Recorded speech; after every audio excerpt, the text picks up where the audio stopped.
آج کل روزانہ ایک خبر آتی ہے کہ پاکستان تحریک انصاف کے اوپر پابندی لگانی ہے. دوسری خبر یہ آتی ہے کہ عمران خان کے مقدمات جو ہیں وہ ہو سکتا ہے کہ ملٹری کورٹس میں ٹرانسفر کر دی جائیں. یہ دونوں کام ایسے ہیں جس کو حکومت کو ایٹ لیسٹ ایک سیاسی گورنمنٹ کو کرنے سے گریز کرنا چاہیے. بالکل نہیں کرنے چاہیے. یہ نہیں کہ صرف سوچو بچار، میں کہتا ہوں کرنے نہیں چاہیے. نہ کسی پولیٹیکل پارٹی کو مین سٹریم بڑی سیاسی جماعت کو بین کرنا چاہیے. آپ کو انتہا پسند کالعدم تنظیموں کے خاتمے کے لیے اتفاق رائے پیدا کر کے ان کا مکمل خاتمہ کرنا چاہیے، لیکن کسی سیاسی جماعت کو بین نہیں لگانا چاہیے. اسی طریقے سے کسی پولیٹیکل پرزنر کا کیس کسی ملٹری کورٹس میں نہیں ٹرانسفر کرنا چاہیے. اس کا آسان لفظوں میں مطلب یہ ہوگا کہ ایک طرف فوج ہے اور دوسری طرف آپ نے ایک بڑی سیاسی جماعت جو پاپولر پولیٹیکل پارٹی ہے، اس کا لیڈر، اس کو اگر آپ ملٹری کورٹس میں ٹرائل لے جاتے ہیں اس کا، تو نتیجہ کیا ہوگا کہ فوج اور عوام کے درمیان میں آپ ایک ایسی دیوار کھڑی کر رہے ہیں جس کو آپ کو ہٹانا، اس کو مٹانا بہت مشکل ہو جائے گا. تو ایسا کام کرتے ہوئے پولیٹیکل گورنمنٹ کو بھی گریز کرنا چاہیے. اور اگر ہمارے ادارے یا فوج کے اندر بھی ایسا کوئی خیال ہے یا اس کو انکریج کیا جا رہا ہے کہ ہم سیاسی طور پر نہیں کر سکتے یا دوسری عدالتوں سے، ہائی کورٹ سے اور سپریم کورٹ سے نہیں کام کر سکتے، آپ اس کو ادھر لے جائیں، تو اس ادارے کو بھی گریز کرنا چاہیے. ہر کام سے اس ادارے کو گریز کرنا چاہیے جس سے عوام کے ساتھ اس کا ڈسٹنس بڑھنے کا اندیشہ موجود ہو. قریب بھی ایسا اندیشہ ہو نا کہ فوج کے لیے عوام کے دلوں میں مسٹرسٹ پیدا ہوگا، تو اس کام کو نہیں کرنا چاہیے. یہ سمپل اصول ہے. پوری قوم فوج کے پیچھے کھڑی ہوتی ہے، پوری قوم جانے قربان فوج کے جوان کرتے ہیں، پیچھے پوری قوم بھی کھڑی ہوتی ہے. تو اسی قوم کے بیٹے ہیں. باہر سے تو آئی فوج نہیں ہے نا. میرا اور آپ کا بیٹا ہے جو مل کے اس پاکستانی فوج کے لیے اور پولیس کے لیے جا کے اپنی جانیں قربان کرتے ہیں. تو کیا ایسی سوچ پیدا کرنے کی گنجائش موجود ہے ایک ایسے موقع کے اوپر جب پورا کے پی ہمارے قابو سے باہر ہوتا جا رہا ہے، بلوچستان کے اندر صورتحال قابو سے باہر ہے، افغانستان کے راستے روز پاکستان میں دہشت گردی ہو رہی ہے، ایران کے اندر جو کچھ ہوا اسماعیل ہنیہ والے واقعے کے بعد، کیا ہمیں ساروں کو مل بیٹھ کے پاکستان کے دفاع کو مضبوط بنانے کے اوپر غور کرنا چاہیے، یا روزانہ ایسی بات کرنی چاہیے کہ اس کو بین کرو اور اس کو بین کرو، یا فوج سے ایسا کام ہم کروا دیں جس سے اس کے لیے مسٹرس پیدا ہو جائے؟ کسی زمانے میں جب پی ایم ایل این کی اسٹیبلشمنٹ کے ساتھ لڑائی چل رہی تھی تو مریم نواز کا ایک social media cell PM house ہاؤس میں کام کرتا تھا. اس کو ایسے ہی پریزنٹ کیا جاتا تھا کہ وہ کوئی ملک دشمن سرگرمی کے اندر ملوث ہے، وہاں سے جو ٹویٹ ہو رہی ہے وہ پاکستان کے مفاد کے باہر ہے. ڈان لیکس ایک مینوفیکچرڈ قسم کی لیک تھی کیونکہ اس کے اندر ایک سیکیورٹی سچویشن ڈسکس ہو رہی تھی اور سچویشن بڑی کلیئر تھی کہ کچھ یہاں واقعات ہوئے تھے انڈیا کے اندر اور اس کا الزام پاکستان پہ آ رہا تھا، اور بحث یہ تھی کہ ہم نے ان گروپس کے خلاف کارروائی کرنی. جماعت الدعوہ کا ذکر تھا سمپل لفظوں میں.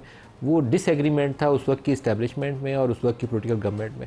وہ خبر ڈان اخبار کی زینت بنی تو اس کو ہم نے ڈان لیکس بنا کے پاکستان میں پیش کیا اور پھر نواز شریف کو مودی کا یار سے پکارا جاتا تھا. یہ طریقہ کار کیا ماضی کے اندر کارگر تھا یا درست تھا؟ نہیں تھا. تو آج کیا درست ہو سکتا ہے؟ تو آج بھی درست نہیں ہو سکتا. تو پھر ہمیں اس بحث کو سمیٹ لینا چاہیے اور ختم کر دینا چاہیے، اور پاکستان کے لیے آئندہ راستہ کیسے کھلتا ہے اس کے اوپر غور کرنا چاہیے. آج کے پروگرام میں جو ہمارے ساتھ مہمان شخصیات ہیں ان سے بھی اس پہ بات کریں گے، اور ہمارے ساتھ آج پینلسٹ ڈاکٹر مصدق ملک صاحب سینئر رہنما ہیں اور وفاقی وزیر ہیں پی ایم ایل این سے، زرتاج گل صاحبہ ہیں پارلیمانی لیڈر پاکستان تحریک انصاف سے، اور مصطفیٰ نواز کھوکھر صاحب ہیں سینئر پولیٹیشین ہیں. سب کو خوش آمدید کہتے ہیں.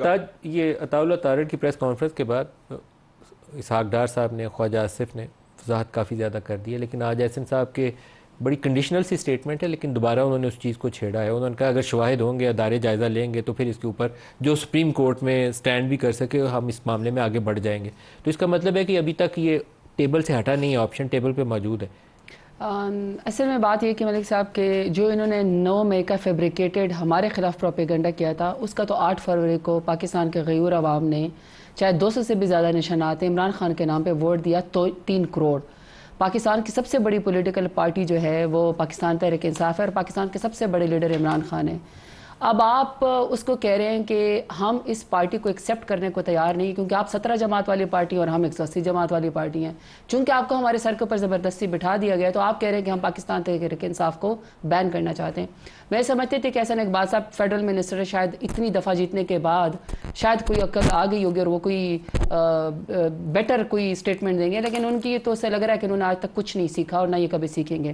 اب دو آتے ہیں، یا تو آپ نے فوراً فنڈنگ لی ہو یا پھر آپ کی جماعت جو ہے وہ شدت پسندی کرنے انوالو ہو تو آپ اس پارٹی کو بین کر سکتے ہیں. یہ آئین اور قانون کے اندر لکھا ہوا ہے. ہمارے اوپر تو 9 مئی آپ ابھی ثابت کریں گے تو جو رزلٹ آئے گا دیکھا جائے گا. فوراً فنڈنگ کا الزام تو موجود ہے، جو آپ نے 2 چیزوں میں سے ایک کہی ہے، ایک تو الزام موجود ہے. میں دونوں کی بات کری نا. تو ہمارے اوپر تو 9 مئی کی جو انکوائری ہوگی، میں انکوائری کے اوپر بھی آتی ہوں کہ کس کے ہاتھ میں دی ہوئی ہے، تو وہ تو بات کا معاملہ ہے. کس کے ہاتھ میں انکوائری کر کون رہا ہے؟ نہیں تو میں وہی کہہ رہا ہوں نا، اب بات کا معاملہ ہے. سر پہلے 2 چیزیں اسٹیبلش کر لیتے ہیں. سب سے پہلی بات یہ ہے کہ جب آپ نے فورن فنڈنگ لیے تو آپ کی پارٹی کو بین ہونا چاہیے. تو یہ تو اسٹیبلشڈ رول ہے جن کے یہ الائز ہے پی ڈی ایم والے, پیپلز پارٹی والے, یہ کٹے الائز ہے پی ڈی ایم 1 بھی پی ڈی ایم 2 بھی. محترمہ بنظیر بھٹو کی آپ وہ نکالیں, ویڈیو نکالیں, انہوں نے کہا کہ القاعدہ کے سربراہ اسامہ بن لادن سے $10 ملین نواز شریف نے ان کی حکومت کو گرانے کے لیے فورن فنڈنگ لی, جس سے دنیا بھی کامتی تھی, لیکن نواز شریف نے ان سے پیسے لیے. تو فورن فنڈنگ پہلی چیز اسٹیبلش ہوگی. سیکنڈ, آپ نے کہا کہ شدت پسندی تو آپ کی پارٹی بن ہو جاتی. ہم نے دیکھا ہے پچھلی حکومتوں میں کہ نواز شریف کی سربراہی میں, شہباز شریف کی سربراہی میں, رانا ثناء اللہ کی سربراہی میں ماڈل ٹاؤن پہ 17 گھنٹے سے زیادہ کا آپریشن ہوا. گلوں بٹوں کے ذریعے, اسٹیٹ پولیس کے ذریعے حاملہ خواتین کے منہ پہ گولیاں ماری گئی. تو یہ شدت پسندی ہے. تو why not start with P M L N. Political party کا ایکشن نہیں تھا, وہ پنجاب کی پروونشل گورنمنٹ یا چیف منسٹر یا لا منسٹر کے اوپر آپ الزام لگائیں, لیکن اس وقت کی گورنمنٹ اسٹیٹ کو ریپرزینٹ کرتا ہے, لیکن سی ایم تو پولیٹیکل پارٹی کو ریپرزینٹ کرتا ہے. اب آ جاتے ہیں کہ جی آپ نے مصدق ملک صاحب میرے لیے معزز, آپ نے ان سے پوچھا کہ میں وہی کہہ رہا, آپ نے کہا جی انکوائری کروا رہے ہیں. ابھی انکوائری آپ کرے کہ شاید انٹیریئر منسٹر کروا رہی ہوگی. قانون میں بھی یہ ہے کہ انٹیریئر منسٹر ہی کوئی سمری لکھ کے بھیجے گی. انٹیریئر منسٹر کون ہے؟ انٹیریئر منسٹر کیا وہ شخص نہیں ہے جو پنجاب کا نگران وزیر اعلیٰ تھا, جو الیکشن جس کا کام تھا لیکن وہ الیکشن نہیں ہونے دے رہا تھا, اور اس نے پنجاب میں پاکستان تحریک انصاف کے خواتین کو سڑکوں کے اوپر گھسیٹا, ٹیئر گیسنگ کی, ان کے اوپر شیلنگ کی, لاٹھی چارج کیا, چادر اور چار دیواروں کو پامال کیا, اور اس کے ہوتے ہوئے 9 مئی ہوا اور اس نے اسٹیبلش کیا کہ پاکستان تحریک انصاف کو میں سبق سکھاؤں گا. آپ نے کس آئین قانون کے تحت اس شخص کو سینیٹر بنایا؟ نگران وزیر اعلیٰ کو آپ نے اگلی حکومت میں انٹیریئر منسٹر بنایا, اور آپ کہہ رہے کہ ہم اس شخص کے ذریعے انکوائری کروانا چاہتے ہیں کہ پاکستان تحریک انصاف کو ہم نے بین کرنا ہے. سو میرا خیال ہے کہ بہتر ہے کہ آج آپ اپنی کارکردگی کا حساب دیں کہ آج پنجاب کے اندر ایک بارش کی مار ہے. ٹک ٹاک وزیر اعلیٰ وہ ویڈیو بنوا رہی کہ ادھر سے میری ٹک ٹاک اچھی بہتر بنے گی. پوری دنیا شیپ کو ڈھونڈ رہی ہے, شاید وہ گٹر کے اندر گرا ہوا پڑا ہو. آپ بہتر یہ کہ آپ اپنی پرفارمنس کا حساب دیں کہ ملک میں مہنگائی اتنی کیوں گئی. ایک بھائی نے دوسرے بھائی کو بجلی کا 30,000 کا بل دینے کے اوپر گولی مار دی ہے. آپ اس کا جواب دینے کے بجائے کہ ہم تحریک انصاف کو ختم کر دیں گے, ہم یہ کر دیں گے, کچھ نہیں کر سکتے آپ. ہمارے پاس عوام کی طاقت ہے. کھوکھر صاحب, کیا ایک سیاسی جماعت کو, ایک بڑی سیاسی جماعت کو, انہوں نے جتنی سیٹیں جیتی ہیں, ایٹ لیسٹ جو انڈیپینڈنٹس تھے so called P T I کے, وہ ان سے تعداد میں زیادہ جیت کے آئے ہوئے ہیں, کیا اس کو بین کر دینا چاہیے؟ ملک صاحب, تاریخ کا سب سے بڑا سبق یہی ہے کہ اس سے کوئی سبق نہیں سیکھتا. جس ملک کی تاریخ میں ایسے واقعات موجود ہوں کہ جن کی بنیاد پر آپ نے آدھا ملک کھو دیا ہو, اکثریت کی رائے کو ماننے سے انکار کر دیا ہو, جس ملک کا یہ تلخ تجربہ رہا ہو, آپ اس سیاسی جماعت کو بین کرنے کی بات کر رہے ہیں جو نہ صرف قومی اسمبلی میں سب سے بڑی اکثریتی جماعت ہے, بلکہ خیبر پختونخوا ایک فیڈریٹنگ یونٹ, اس کے اندر اس کی حکومت ہے.